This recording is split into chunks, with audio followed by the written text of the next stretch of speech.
Hello everyone, আসসালামু আলাইকুম। সকলে কেমন আছেন? তো নিশ্চয়ই ভালো আছেন। তো আমিও আপনাদের দয়া আল্লাহর রহমতে ভালো আছি। স্বাগত জানাচ্ছি আরেকটি নতুন ব্লগে। তো এখানে দেখতে পাচ্ছেন এগুলি হচ্ছে বিটরুট। এটা শালগম জাতীয় একটি সবজি। তো আজকে এই সবজিটা দিয়ে আমরা একটি ভাজি রান্না করব। তো এই ভাজি রান্নাটি আপনাদের সামনে শেয়ার করতে চাচ্ছি। তো চলুন কথা না বাড়িয়ে মূল ভিডিওতে ফিরে যান। উপরের খোসা ছাড়িয়ে নিচ্ছি। আজকে বিটরুট দিয়ে সবজি ভাজি রান্না করব। দেখুন কিরকম লাল ভিতরে। দেখো তুমি বিটরুট খাবা কেন? এখানে তো শরীরে রক্ত হয়। হ্যাঁ, খাবা তুমি? একটা ছিলে নিছি। দেখছো? দেখুন ভিতরে গোলাপ ফুলের মতো।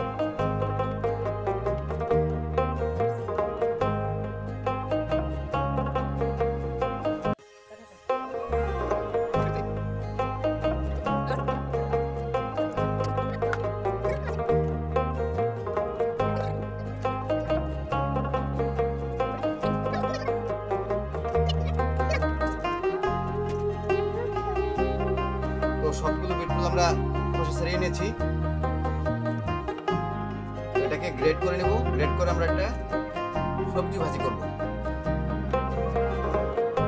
বিটরুটগুলোকে খোসা ছাড়িয়ে পানি দিয়ে অল্প করে ধুয়ে নিয়েছি। দেখুন পানিগুলো কত লাল দেখাচ্ছে, রঙের মতো লাল হয়ে গেছে, যেরকম লাগে যেমন এতে কোনো কালার মিক্স করেছি, কিন্তু আসলে আমরা কোনো কালার দিইনি। এর পানি এমনি লাল হয়ে গেছে। তো আমরা এখানে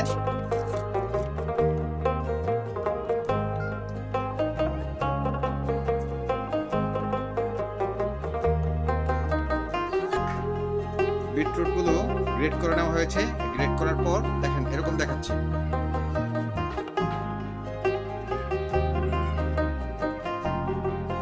এসবে নেওয়া হয়েছে এখানে পেঁয়াজ কুচি, মরিচ স্লাইস করে নিয়েছি,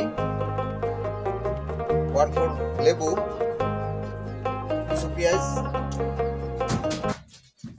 কাঁচামরিচ বাটা, রসুন বাটা, ধনিয়া পাতা বাটা ও আদা বাটা। তো চুলার উপর বসিয়ে দিয়েছি একটা ফ্রাই প্যান, আর ফ্রাই প্যানটি গরম হয়ে গেছে, দিয়ে দিব সয়াবিন তেল। তো তেলটি গরম হয়ে গেছে, এখন দিয়ে দিব পেঁয়াজ কুচি।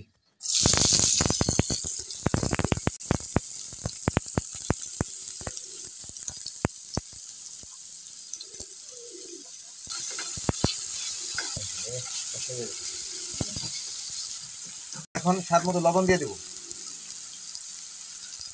কাঁচামরিচের পেস্ট, আদা পেস্ট, ধনিয়া পাতা পেস্ট, রসুন পেস্ট সবগুলো দিয়ে দিয়েছি। তো এখন স্বাদ মতো লবণ দিয়ে দিলাম, সবগুলো একসাথে নেড়ে চেড়ে মিক্স করে নিলাম।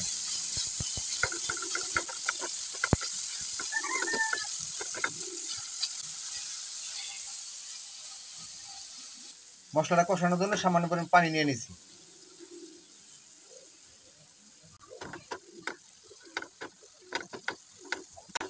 তো আমাদের মশলাটা কষানো হয়ে গেছে।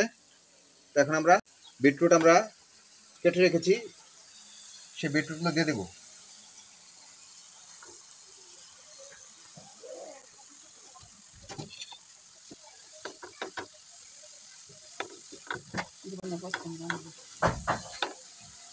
তো নেড়ে চেড়ে কষানো মশলাটার সাথে বিটরুট স্লাইসগুলো আমরা মিশিয়ে নিচ্ছি।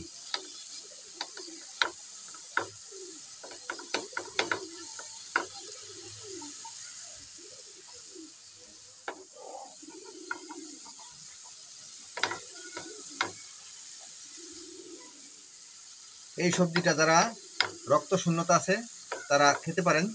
এটা খেলে খুবই উপকার, রক্ত শূন্যতা ঘাটতি দূর হয়ে যায়।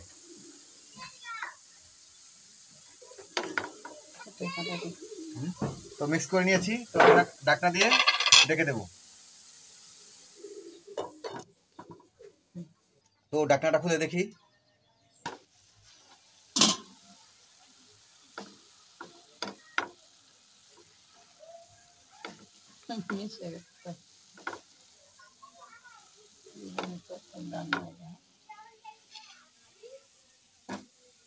তো এই বিটরুটের ভিতরে আমরা 1 থেকে 2 চামচ ঘিও দিয়ে দেব।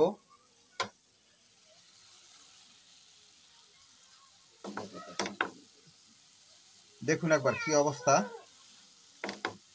দেখেই যেন খেতে মন চাচ্ছে। রমজান মাস, আল্লাহ মাফ করুক।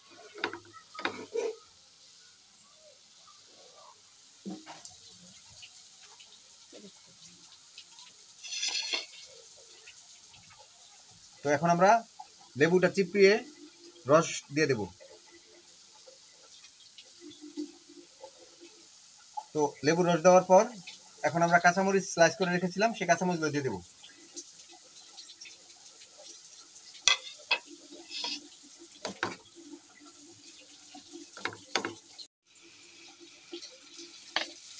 তো এদিকে সবগুলো দেওয়ার পর লেবুর রস, কাঁচামরিচ দেওয়ার পর একটু নেড়ে চেড়ে দিলাম। তো এখন আমরা এর ভিতরে 1 চামচ ঘি দিয়ে দেব।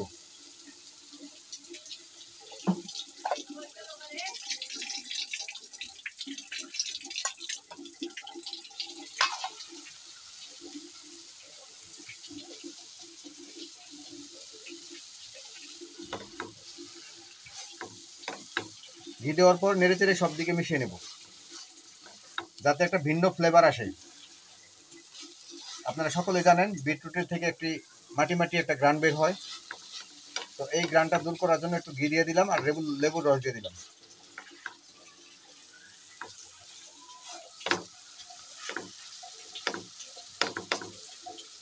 অসাধারণ হচ্ছে, অসাধারণ।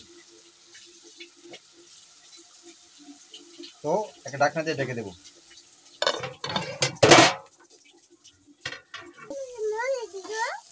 মগে রক্ত হয়, এটা মগে দিও, হইব না?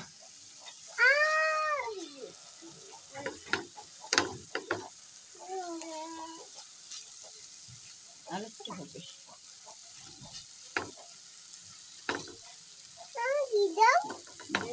ঘি দিয়েছি। রান্না শেখাও, পারি না। তো পুনরায় ঢাকনা দিয়ে ঢেকে দেবো। দিয়েছি না, আন না, আলা ঘিটা দোকানে রেখে আসবো। তো ঘি দেওয়ার পর একটু নেড়ে চেড়ে দিচ্ছি। তো ফাইনালি দেখা যাচ্ছে আমাদের বিটরুট ভাজিটা আজকে রান্না কমপ্লিট হয়েছে। তো আজকের বিটরুট ভাজিটি কীরকম হলো আপনারা কমেন্টের মাধ্যমে জানাবেন। আর ভিডিওটি ভালো লাগলে একটি লাইক দিবেন, কারণ আপনার একটি লাইকে পরবর্তীতে আরেকটি ভিডিও বানানোর উৎসাহ জাগে, মোটিভেট যোগায়। তো লাইক দিতে ভুলবেন না। আর ইতিমধ্যে যারা সাবস্ক্রাইব করেছেন তাদেরকে অন্তরস্থল থেকে ধন্যবাদ। আর যারা সাবস্ক্রাইব এখনও করেননি তারা সাবস্ক্রাইব করে পাশে থাকা বেল বাটনটি বাজিয়ে অলে একটি ক্লিক করে দিবেন, যাতে করে পরবর্তীতে নতুন কোনো ভিডিও আপলোড দেওয়া মাত্রই আপনার মোবাইলে নোটিফিকেশনটি পৌঁছে যায়।